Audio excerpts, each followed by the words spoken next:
Comienza el Catecismo de la Iglesia Católica. Un programa dirigido por el Padre Luis Fernando de Prada.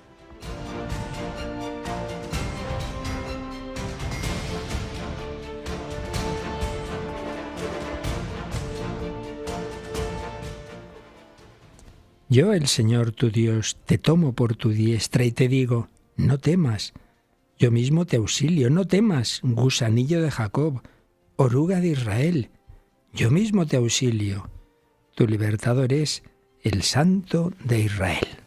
Alabado San Jesús, María y José, muy buenos días en este jueves 11 de diciembre de 2025, segunda semana de Adviento, fiesta del Papa San Dámaso, que aunque nacido en Roma, era de origen español. Recordad que en Madrid tenemos una gran facultad, universidad eclesiástica ya, no solo facultad de teología, San Dámaso, pero también fiesta de una madrileña pues muy conocida en nuestra época, que fuimos algunos, llegamos a ser contemporáneos cuando ella era viejita y otros éramos jovencitos, la Madre Maravillas de Jesús, Santa Maravillas. Fijaos que este texto de la primera lectura que nos indica cómo el Señor nos mira con tanto cariño. No temas, gusanillo de Jacob, oruga de Israel. Esa gente se ha quedado con una idea falsa de que el Dios del Antiguo Testamento es como un Dios lejano, justiciero, menos mal que luego llega Jesús. Hombre, no, si es el mismo Dios que nos ama con ternura infinita. Bueno, pues este Dios que en el Antiguo Testamento le llama a Israel así, gusanillo, pero en sentido cariñoso, es el que le fue inspirando a esta joven que desde pequeña, me parece que desde los 4 años, sintió en su corazón que quería ser de Jesús, quería consagrarse a él. Pues bien, ya Carmelita cuenta lo siguiente. Ayer, al subir la escalera para ir al coro alto, a la misa cantada, oí claramente dentro de mí estas palabras: mis delicias son estar con los hijos de los hombres. Jesús se lo decía, mis delicias son estar con vosotros. El Hijo de Dios se hizo hombre para estar con nosotros en su vida terrena, pero ahora está con nosotros a través de la Iglesia, especialmente a través de la Eucaristía y bueno, en todas las demás formas de presencia del Señor. Escribe la Santa Madre Maravillas. Estas palabras que me impresionaron fuertemente, entendí que no eran, en este caso para mí, sino como una especie de petición que el Señor me hacía para que me ofreciera toda entera, para darle esas almas que Él tanto desea. El Señor quiere estar en todas las personas. Claro, si ha bajado a la Eucaristía, no es para estar ahí encerrado en el sagrario aburrido, sino para de ahí llegar a nuestras almas, a nuestros corazones, a cada uno de nosotros. Y por eso Él le pidió ese Carmelo, ahí en el Cerro de los Ángeles, en el centro geográfico de España, donde España se consagró al corazón de Jesús en 1919, para pedir por España, para rezar para que todos aquí en España y Panamérica y el mundo entero, ya se entiende, pero en este caso particular, pues por esta nación que ahí se consagró al corazón de Jesús, para que todos los que somos miembros de esta histórica comunidad tan unida con la fe católica, pues vivamos esa presencia de Jesús. Mis delicias son estar con los hijos de los hombres. Y no puedo olvidar, eso sí que lo viví a través de la televisión, bien es verdad, la beatificación y canonización de la Madre Maravillas, cómo me impresionó cuando oí que cuando agonizaba y ya le dicen, madre, que llega el momento, que ya se iba al cielo, le decían así, y sus palabras fueron, qué alegría, qué felicidad morir Carmelita. Y esa frase se me quedó grabada y cuando Juan Pablo II la beatificó, la dijo en la homilía. Qué felicidad morir Carmelita. Pero para cada uno de nosotros, qué felicidad morir habiendo sido fieles a Jesucristo. Ella moría un 11 de diciembre de 1974, hace 51 años, por tanto, pues nos encomendamos a la Madre Maravillas para que todos vivamos y muramos pues siendo fieles al Señor. Y aquí comenzamos este nuevo día. Paloma Méndez me acompaña. Buenos días, Palomita. Muy buenos días, Padre. Encantada como siempre. Y como bien has dicho, también en Radio María estamos en un Adviento particular, esa campaña que, bueno, como siempre suele pasar, ha empezado un poco así, un poco flojita. Estamos todavía ahí en la fase previa, pero hay que les pedimos a nuestros oyentes que se lo vayan comunicando a todo el mundo y que luego a partir de las 9, que ya tendremos voluntarios al teléfono, pues que esa ayuda que pedimos todos, pero que también ahora puede hacerse a través de la web, que no dejen de hacerlo. Y también de compartir los testimonios. Aunque en este momento, ya digo, todavía no tenemos nadie al teléfono, pero vamos a recordar, Paloma, las formas de colaborar con esta campaña que empezábamos este martes pasado. Pues efectivamente la manera más rápida, que en este momento no se puede hacer, pero para que los oyentes tomen nota de cara a hacerlo durante el resto del día, es llamar al 91 822 8010. También pueden entrar en nuestra página web radiomaria.es y en la pestaña Donativos pinchan en Cómo donar y ahí aparecen todas las formas para donar a través de muchas maneras, a través de compra, a través de donación con pago con tarjeta, transferencia, Google Pay, PayPal, ingreso en oficina de correos, Bizum. Está toda la información en radiomaria.es en la pestaña Donativos. Y para dejarnos los testimonios sobre qué significa Radio María en su vida, cómo esta radio le ha cambiado la vida, puede hacerlo mandando un email a la dirección de correo testimonios@radiomaria.es, testimonios@radiomaria.es, o un mensaje de WhatsApp al 668 594 383, 668 594 383. En esas formas que decías de colaborar a través de nuestra web, ahí tenéis en la web, en la pestaña Donativos, todos los números de cuenta, podéis tomar nota, podéis hacer transferencia a través de Internet y has mencionado el Bizum, pero recordemos que si se usa el Bizum no se pone un número de teléfono, sino que hay que buscar ONGs y un código, ponemos el código de Radio María. ¿Te lo sabes de memoria? ¿A que sí?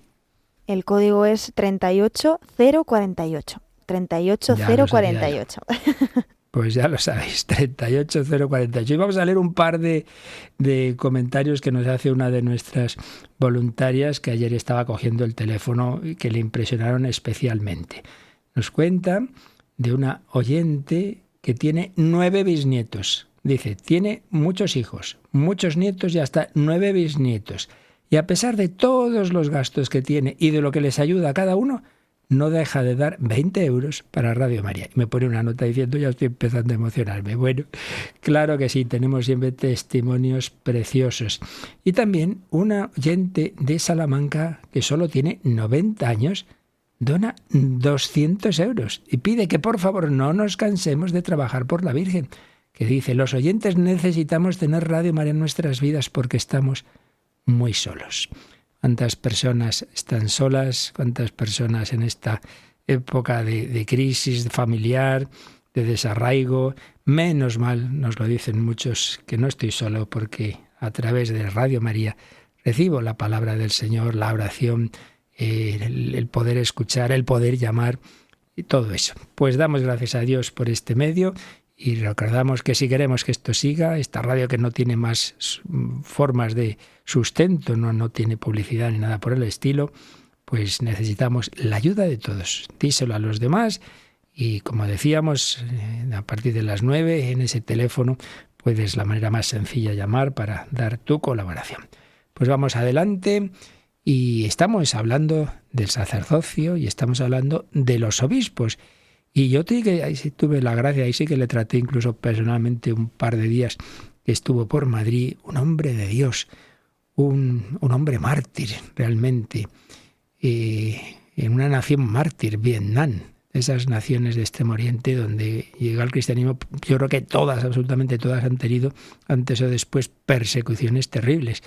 Y Vietnam, que tuvo la persecución históricamente por muchos motivos, pero encima, cuando aquella desgraciada guerra de Vietnam, cuando al final Estados Unidos deja a los del sur ahí solos y son invadidos por el norte y convertidos en un régimen terriblemente totalitario, comunista, y lo primero que hacen, como siempre, es perseguir a la Iglesia. Y entre ellos al obispo, que había sido consagrado como tal por Pablo VI, Francisco Javier, yo lo digo en español, claro, Van Tuan, inmediatamente detenido, casi 15 años, sin juicio siquiera, detenido, campo de concentración. De esos 15, me parece que son 9 en una celda absolutamente aislado. Luego en otros años con otros compañeros que se iban convirtiendo todos. Historias preciosas que él contó en varias ocasiones, y particularmente porque dio los ejercicios espirituales, una vez ya liberado, claro, a San Juan Pablo II, un santo dando ejercicios a otro santo.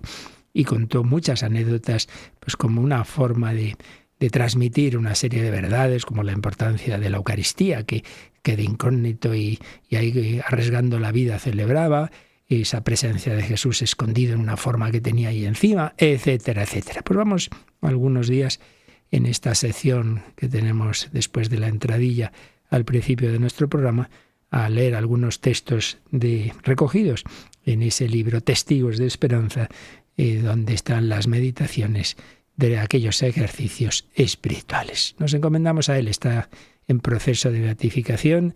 Este hombre estuvo en Madrid, por eso le pude tratar allá por el 2001, creo recordar, o quizá un poco más, y poco después él tenía un cáncer y moría santamente. Pues nos encomendamos también a este testigo de Cristo, y vamos a oír algo de lo que nos contó de cómo vivió interiormente esas durísimas pruebas, esa detención, ese aislamiento, ese no poder ejercer como obispo pastoralmente, pero sí en su corazón, en su oración, en su sacrificio.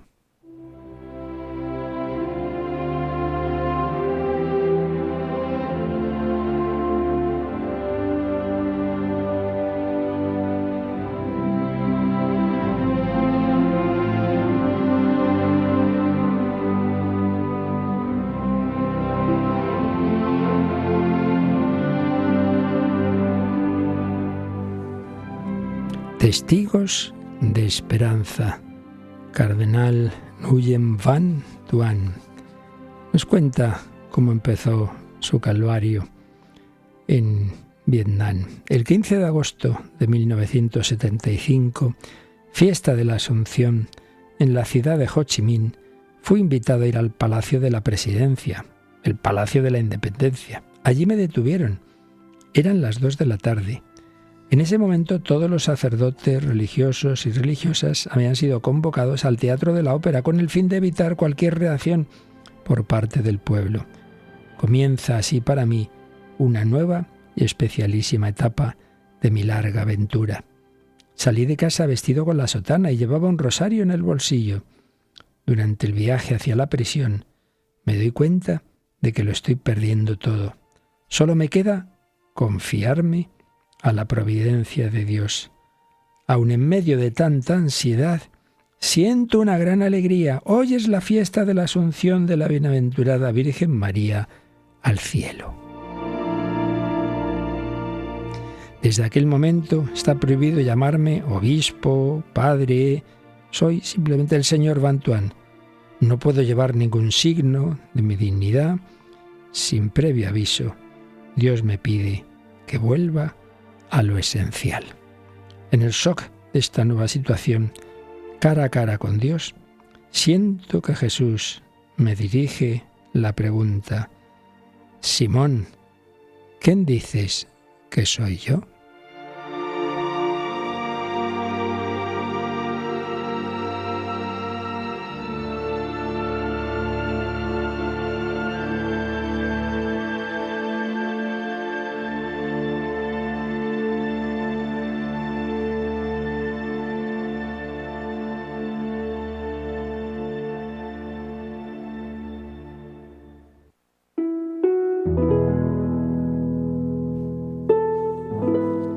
Y en otro momento de esos ejercicios espirituales, el cardenal, que así fue nombrado después, en aquel momento no lo era todavía, era simplemente obispo, pues nos habla de cómo el Señor le pedía ante todo esa unión con Él, cómo se había quedado, pues eso, sin diócesis, sin seminario, sin contacto con sus sacerdotes, pero sintió una llamada de Jesús a vivir esa unión con Él. Pues iba a estar solo, pues a vivir la unión con Jesús, en la oración, a ofrecer la vida, y en concreto sintió esta certeza tan importante. Tú has escogido a Dios y no las obras de Dios.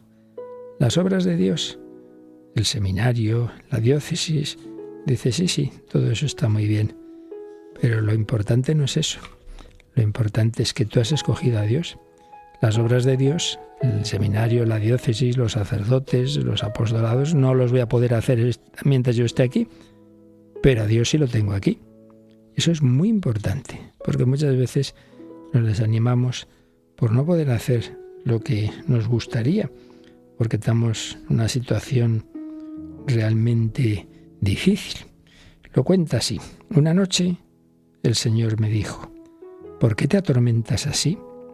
Tienes que distinguir entre Dios y las obras de Dios. Todo lo que has hecho y deseas seguir haciendo, visitas pastorales, formación de seminaristas, religiosos, construcción de escuelas, todo eso es una obra excelente, son obras de Dios, pero no son Dios. Si Dios quiere que abandones todo eso, hazlo enseguida y ten confianza en Él. Dios hará las cosas infinitamente mejor que tú. Él confiará sus obras a otros que son más capaces que tú. Tú has elegido a Dios solo, no sus obras.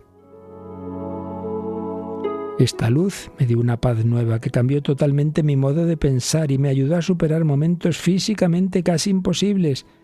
Desde ese momento, una fuerza nueva llenó mi corazón y me acompañó durante 13 años. Sentía mi debilidad humana, renovaba esta elección ante las situaciones difíciles y la paz no me faltó nunca. Elegir a Dios y no las obras de Dios. Este es el fundamento de la vida cristiana en todo tiempo y es a la vez la respuesta más auténtica al mundo de hoy. Es el camino para que se realicen los designios del Padre sobre nosotros, sobre la Iglesia, sobre la humanidad de nuestro tiempo. Pues menuda enseñanza. Ay, padre, yo es que ya no puedo hacer lo que antes hacía, me decía una mujer mayor en la parroquia en la que yo estudio. Yo antes daba catequesis y ahora ya es que no puedo salir de casa, estoy enfermo. Tú has elegido a Dios, no las obras de Dios. Dios está aquí en tu habitación, en tu enfermedad, en esta cama. Está aquí. Tú estás llamada a unirte con Él ahora con la oración, con la ofrenda de tu vida. Ay, padre, es que tengo unos problemas familiares, es que esto, es que el otro. Tú has escogido a Dios y no las obras de Dios. Pero si es que ya no puedo salir y hacer tal cosa que hacía antes, que Dios está aquí también. Y también está en este hospital y en esta convivencia difícil con este marido, con esta mujer, con nuestros padres que el Señor te invita a cuidar. Tú has escogido a Dios y no las obras de Dios. Y así mantuvo esa elección los años de cautiverio. Luego, cuando ya fue liberado, pues al servicio de la Iglesia en Roma y hasta el final amando al Señor, a la Virgen, en una nación, en una familia, además la suya, que había habido ya varios mártires.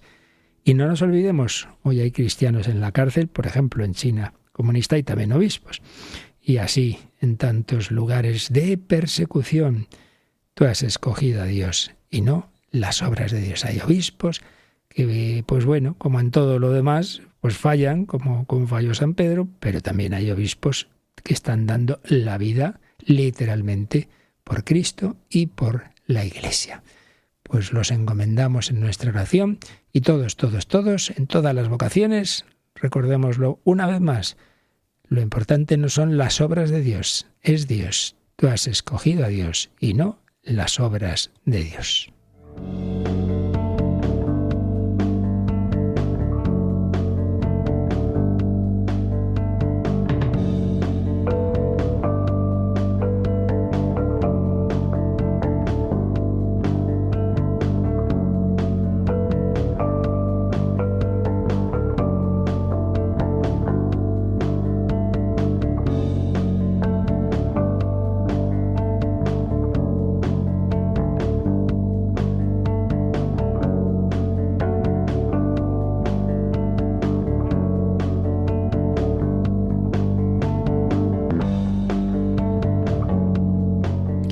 Bien, pues Bantuán era arzobispo, era obispo de la Iglesia Católica, así nombrado por el Papa Pablo VI, y estábamos viendo el sacramento del orden sacerdotal, y como su fundamento, pues obviamente, como en todo, es la actuación de Cristo cuando llama a sus apóstoles.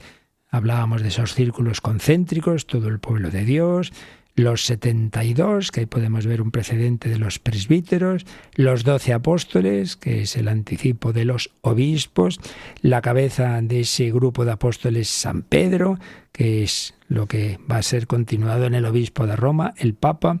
Aquí no hay inventos de no sé qué siglo, todo se fundamenta en Jesucristo. Pero obviamente esas semillas iniciales que estuvimos viendo en el Nuevo Testamento, fue muy interesante, pues como nos enseñaba el padre Galot, esos textos de los evangelios, de la carta a los hebreos, de las cartas de San Pablo, etcétera, pues como ahí vamos viendo cómo se va desarrollando esas semillas que estaban ya en el inicio, como los apóstoles, a través de la imposición de las manos, nombran unos colaboradores, unos simplemente para el ministerio, la ayuda en las cosas de caridad, que eran los diáconos, pero luego otros también como colaboradores en su tarea, y es los que se van a ir llamando obispos, y colaboradores de un menor grado, que luego se van a llamar presbíteros. Evidentemente, al principio todo esto, los nombres pues no son tan claros, pero la realidad es la que se va poco a poco, digamos, concretando y perfilando.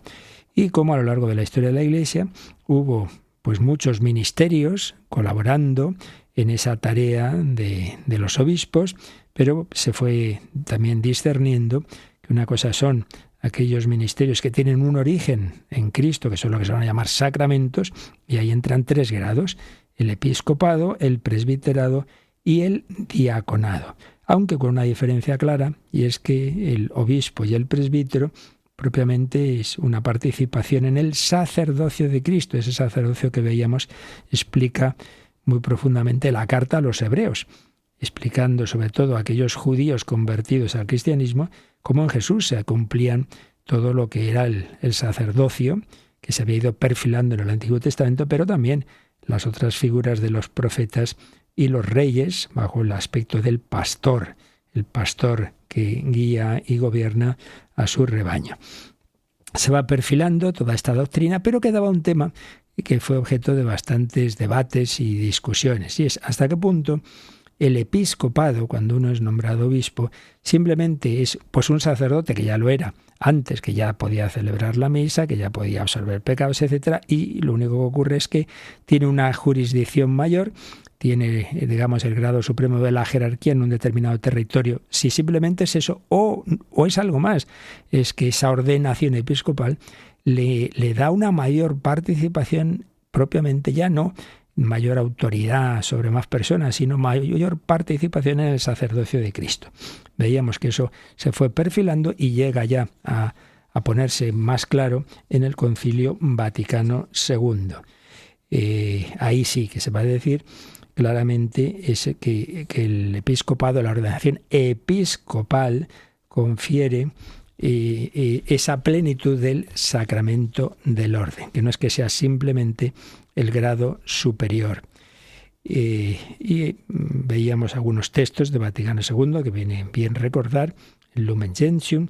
Cristo, a quien el Padre envió al mundo, ha hecho partícipes de su consagración y de su misión por medio de sus apóstoles a los sucesores de estos, es decir, a los obispos, los cuales han encomendado legítimamente el oficio de su ministerio en distinto grado a diversos sujetos en la Iglesia. Así, el ministerio eclesiástico de institución divina es ejercido en diversos órdenes. Diversos órdenes, en efecto, y todo ello como algo de institución divina, porque viene de nuestro Señor Jesucristo.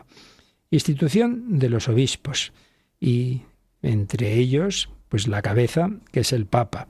Este Santo Sínodo, siguiendo las huellas del Concilio Vaticano I, enseña y declara con él que Jesucristo, pastor eterno, edificó la Santa Iglesia enviando a sus apóstoles como él mismo fue enviado por el Padre, y quiso que los sucesores de aquellos, los obispos, fuesen los pastores en su Iglesia hasta la consumación de los siglos.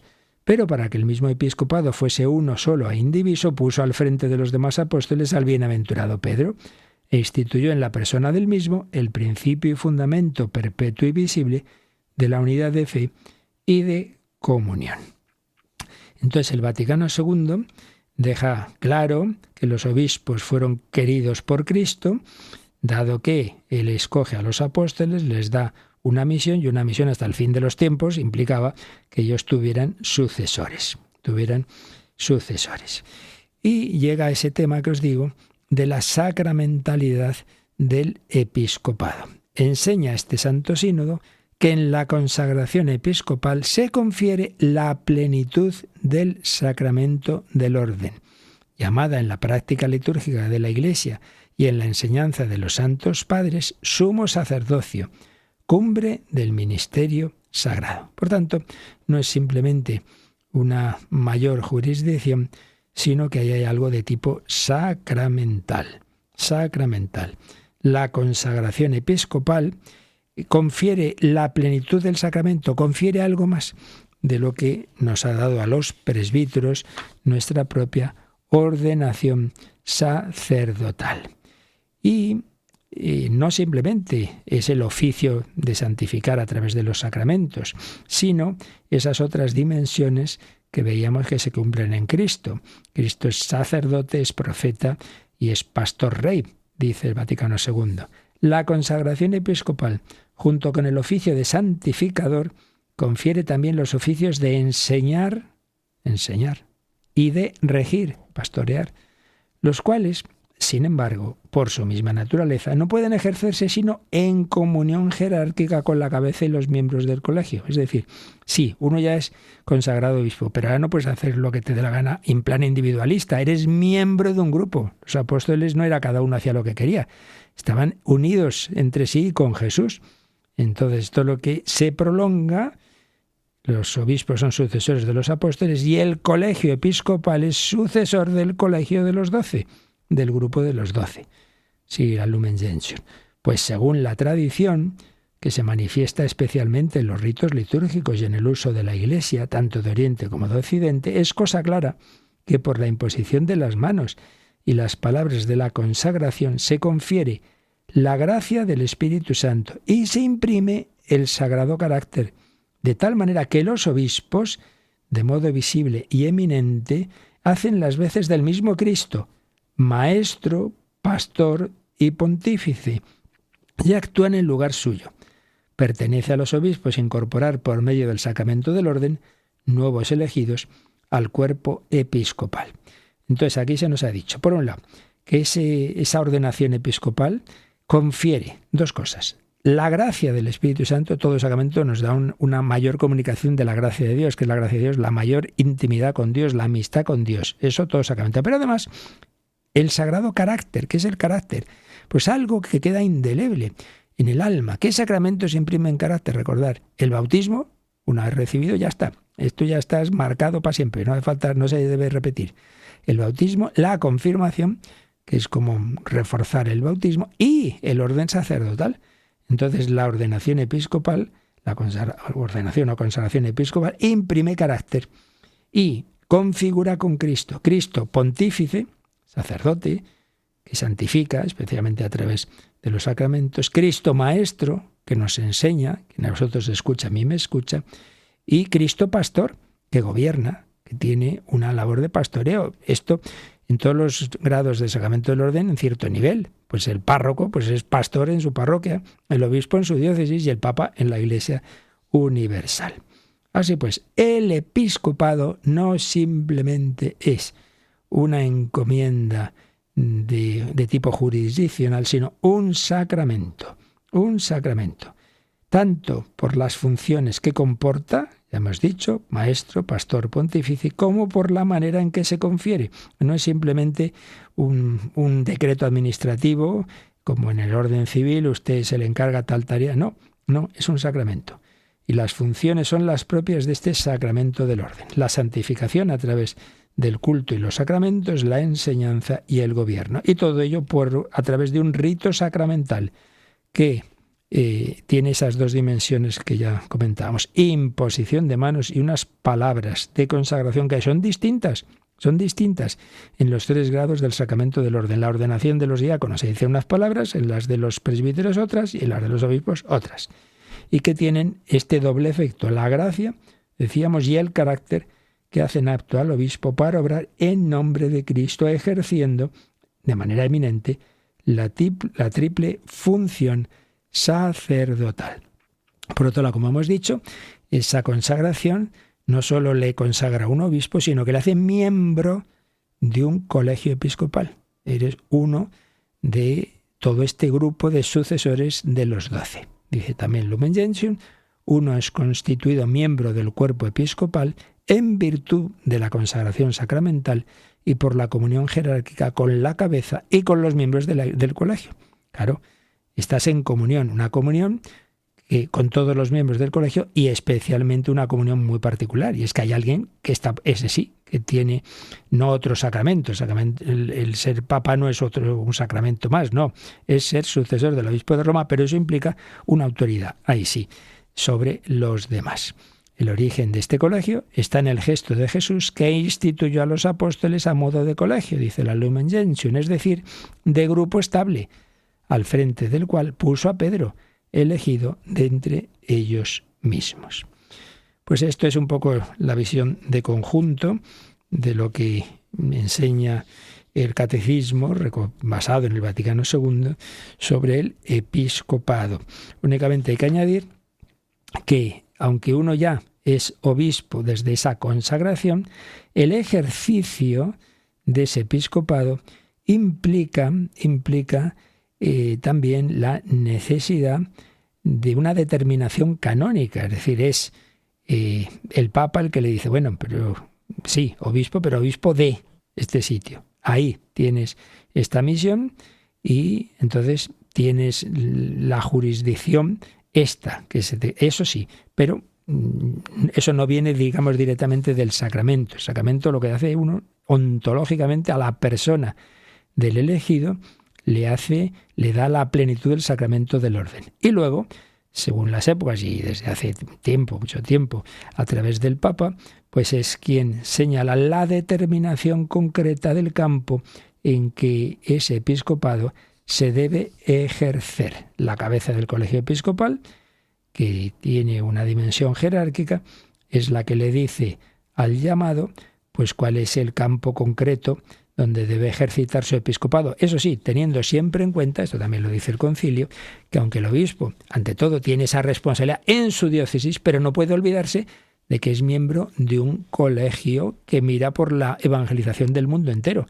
Y por tanto, sí, yo soy obispo de aquí, tengo que cuidar mi diócesis, pero también, oye, yo tengo sacerdotes que se me ofrecen ir a misiones, yo tengo que pensar también en el bien de la Iglesia universal. Bueno, hemos hecho por un lado un poco de resumen de lo que ya habíamos visto y por otro lado una síntesis de lo que estábamos viendo y vamos a ver, y enseguida lo vemos esto ya puesto en los números del catecismo, pero vamos a quedarnos dando gracias al Señor porque actúa con nosotros a través de su presencia sacramental en los sacerdotes, cuya plenitud del sacerdocio es el obispo. Tú eres sacerdos, tú eres sacerdote eterno según el rito de Melquisedec.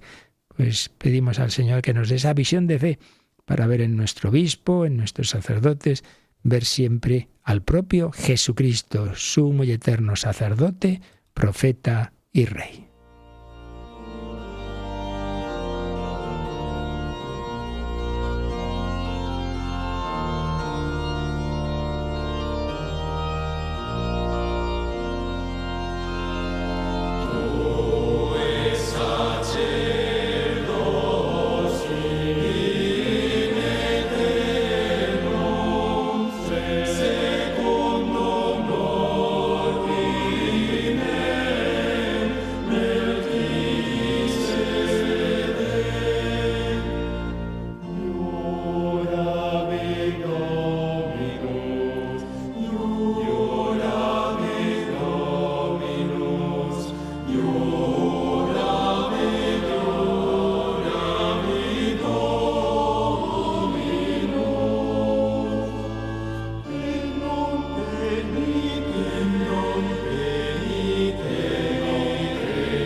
Conoce la doctrina católica. Escucha el catecismo de 8 a 9 de la mañana, de 7 a 8 en Canarias. Y los sábados a la misma hora profundizamos en los temas tratados en el programa En torno al catecismo. Bien, pues lo que hemos dicho así un poco en conjunto, vamos a ver ahora cómo lo plasma el catecismo. Concretamente vamos al número donde nos habíamos quedado, el 1557. Vamos con el Paloma. El Concilio Vaticano II enseña que por la consagración episcopal se confiere la plenitud del sacramento del orden. De hecho, se le llama, tanto en la liturgia de la Iglesia como en los Santos Padres, sumo sacerdocio o cumbre del ministerio sagrado.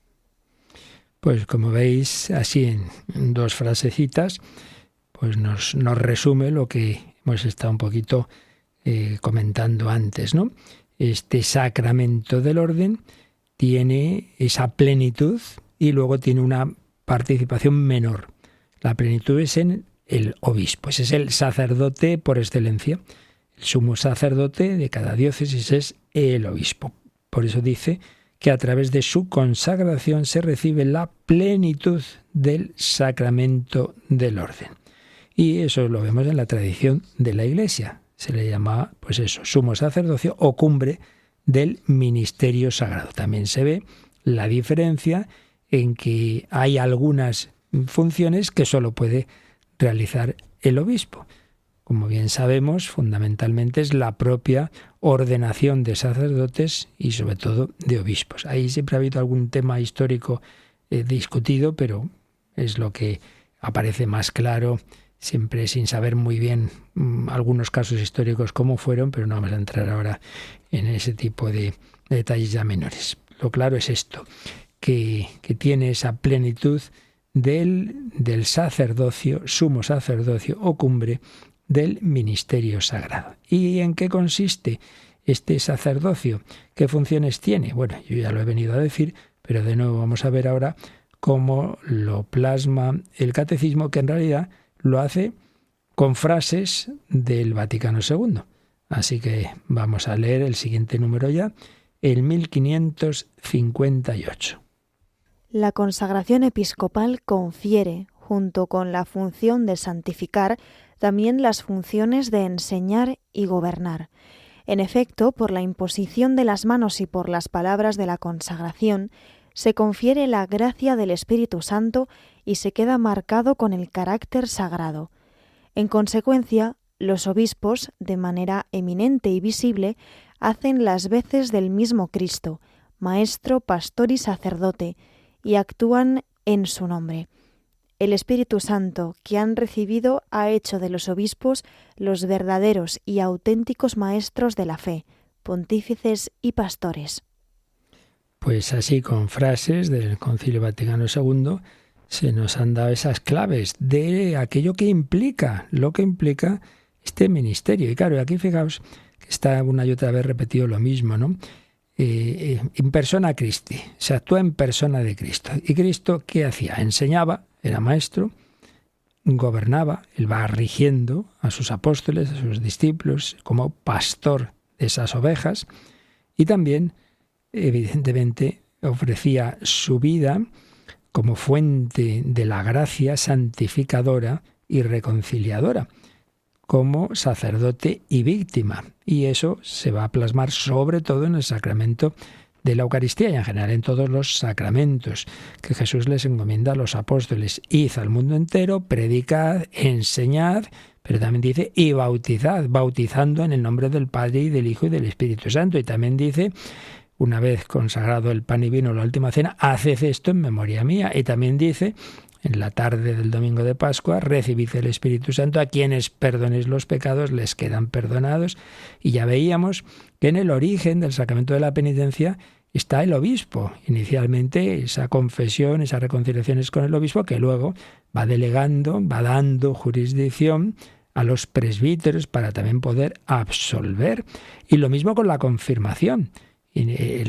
Originariamente el sacramento de la confirmación lo ejerce, bueno, y el bautismo también era al principio, lo que pasa, claro, enseguida se ve, el obispo no puede estar en todos lados, entonces bautizar sí puede bautizar cualquier presbítero, incluso, en caso de necesidad, cualquier persona, pero en cambio la confirmación en principio es el obispo y tiene que ser que él delegue en un presbítero para confirmar. Y así pues se va, esa dimensión se va ejerciendo de santificar, comunicar la gracia a través de los sacramentos. Pero junto con ella está la de enseñar. Claro, todo presbítero enseña también, ¿no? La homilía, distintas charlas de formación, etcétera, etcétera. Pero hombre, por excelencia en la diócesis es el obispo, el maestro y por supuesto a nivel universal el Papa.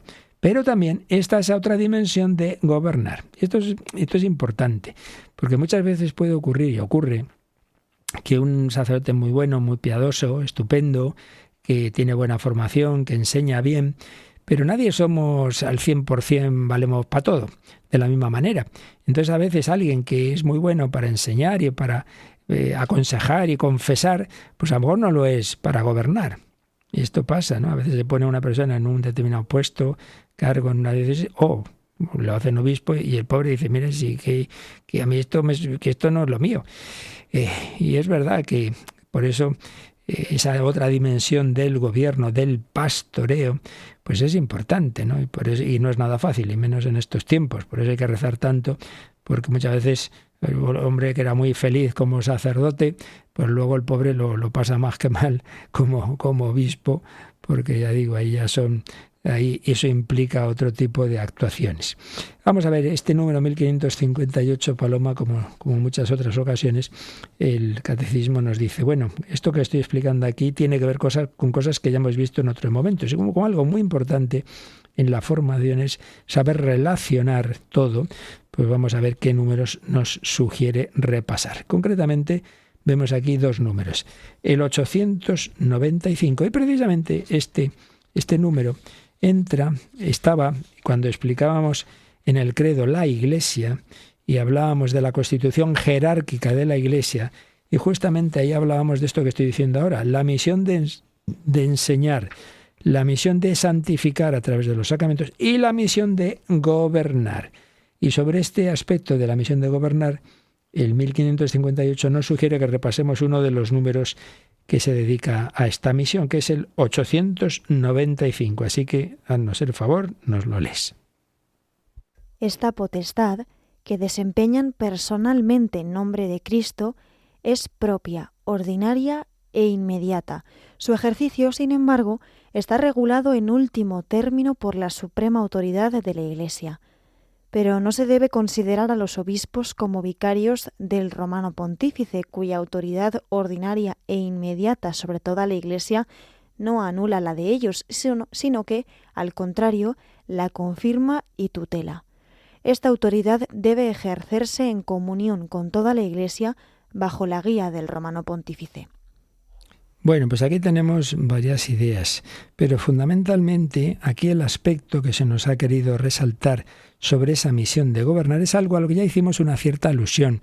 Cuando, mirando una visión de conjunto de la historia, os decía que había habido algunas polémicas, algunas discusiones sobre esta dimensión de lo que es el episcopado. Una de ellas, la que ya hemos mencionado, que ya quedó resuelta en el Vaticano II, de si el episcopado simplemente es un grado jerárquico superior o es sacramento. Ya hemos visto que sí que es sacramento, que confiere la plenitud del sacramento del orden. Pero había otro aspecto, y es que por un lado el obispo tiene que ejercer su misión bajo, hemos dicho, la cabeza del colegio episcopal, que es el Papa.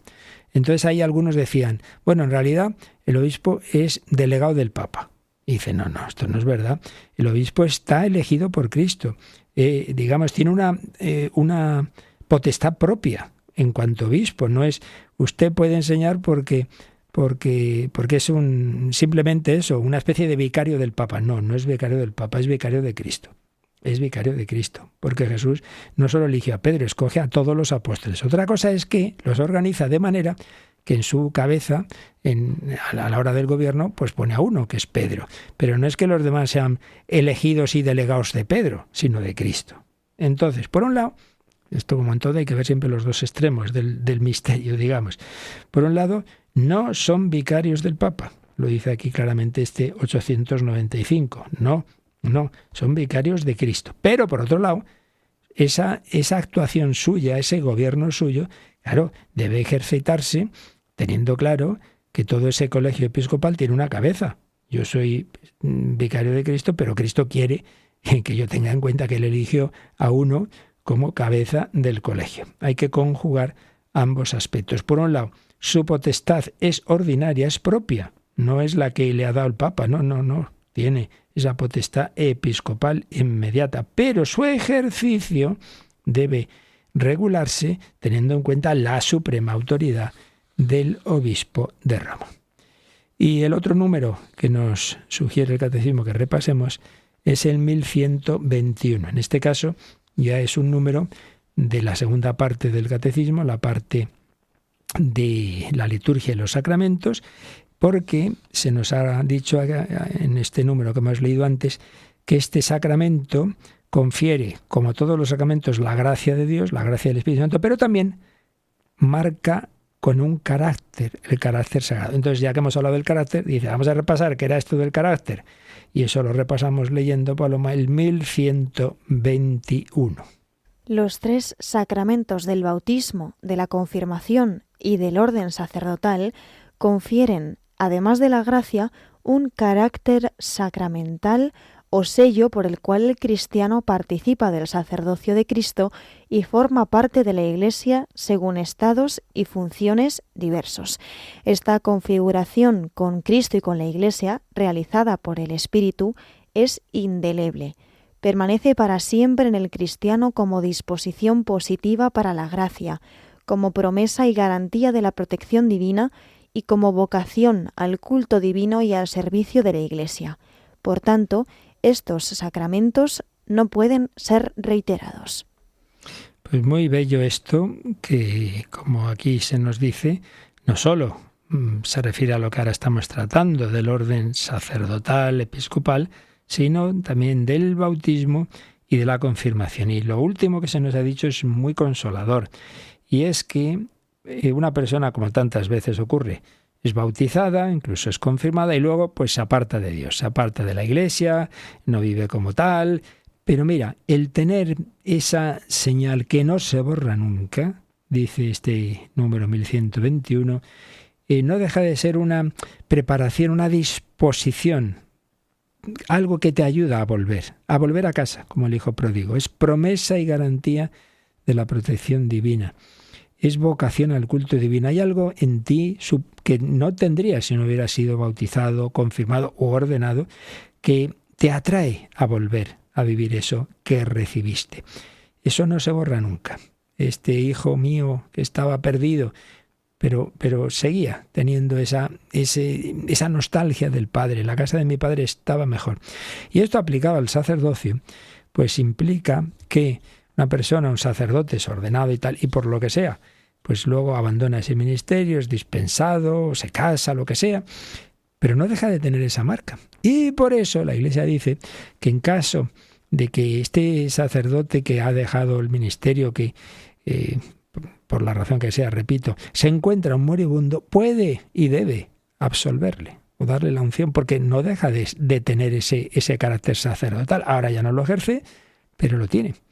Y también es una manera en que aquellos, que he conocido casos personalmente, que en momentos de crisis pues dejaron el ministerio, pero no dieron más pasos, no se casaron o lo que fuera, y al cabo del tiempo quisieron volver, ya digo que lo he conocido esto personalmente, pues tras un tiempo de discernimiento, no es hoy sí, mañana también, y luego cambiamos, y no, viéndolo con calma, pero evidentemente cuando vuelven no se les vuelve a ordenar, ya estaban ordenados, porque ese carácter permanece para siempre. Bien, pues es lo esencial que podemos decir de estos números sobre esta ordenación episcopal. Nos quedan otros 3 números dentro de este apartadito de los obispos, pero bueno, ya seguiremos. De momento, con esto creo que ya tenemos lo más básico de lo que significa este sacramento del orden en el grado de plenitud, que no es una mera disposición jerárquica, que es un sacramento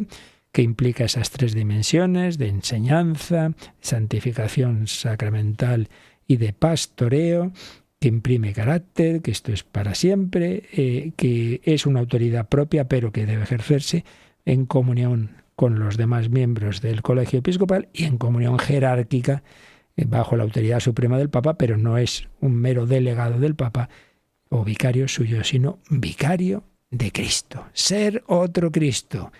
Sí, ese es el misterio del sacerdocio. El mismo Cristo es el que se me hace presente a través de este pastor. Damos gracias al Señor, y aunque se nos ha ido un poco el tiempo, pero bueno, si tenéis alguna duda rápida de este u otros temas, pues lo podéis compartir ahora. Participa en el programa con tus preguntas y dudas. Llama al 91005-9419, 91005-9419. Puedes escribir un mail a catecismo@radiomaria.es o escribirnos un mensaje al teléfono de WhatsApp 668 594 383, 668 594 383.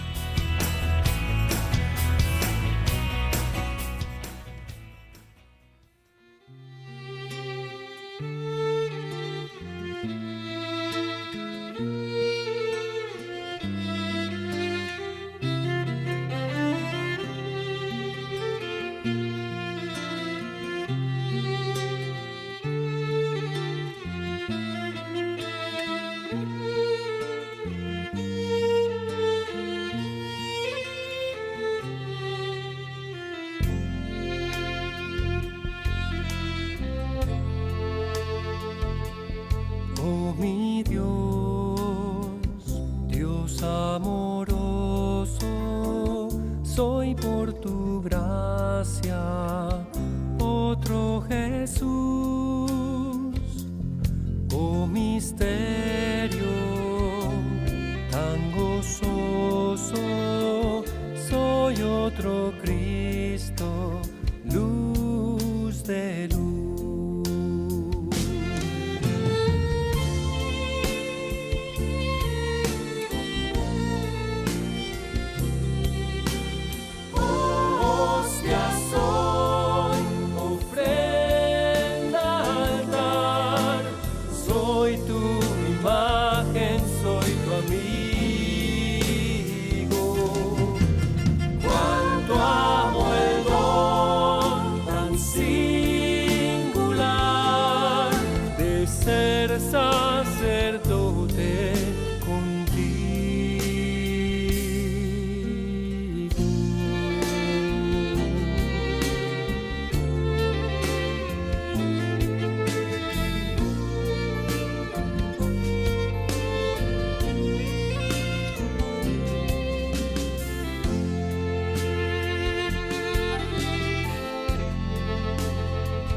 Donde tú estés, yo quiero estar, ya sea en la cruz o en el Tabor, amar, sanar y perdonar,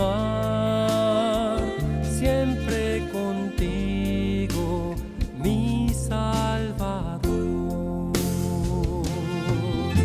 Me amas tanto cuando me ves tu propia imagen plasmada en mí. Y así Jesús, el buen pastor, nos va guiando, nos va santificando a través de los sucesores de los apóstoles. Los encomendamos, recordamos a Bantuán, recordamos al Papa San Dámaso, recordamos a Santas Maravillas de Jesús y pedimos a todos los santos su ayuda para que los hombres reciban la buena noticia, la gracia y el pastoreo de Jesucristo. Yo recuerdo que estamos en la campaña, que estamos iniciándola, que hay que apretar, que estamos empezando un poquito flojitos y que dentro de unos minutitos ya tenemos ahí a nuestros voluntarios en el 91 822 8010 o a través de nuestra web también podéis hacer los donativos como se nos ha recordado antes, pero vamos a pedir al Señor su bendición para vivir este día de Adviento. La bendición de Dios Todopoderoso, Padre, Hijo y Espíritu Santo,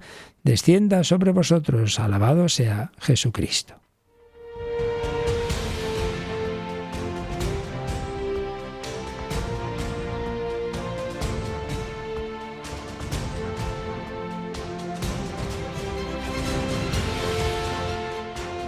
Han escuchado en Radio María el Catecismo de la Iglesia Católica, un programa dirigido por el Padre Luis Fernando de Prada.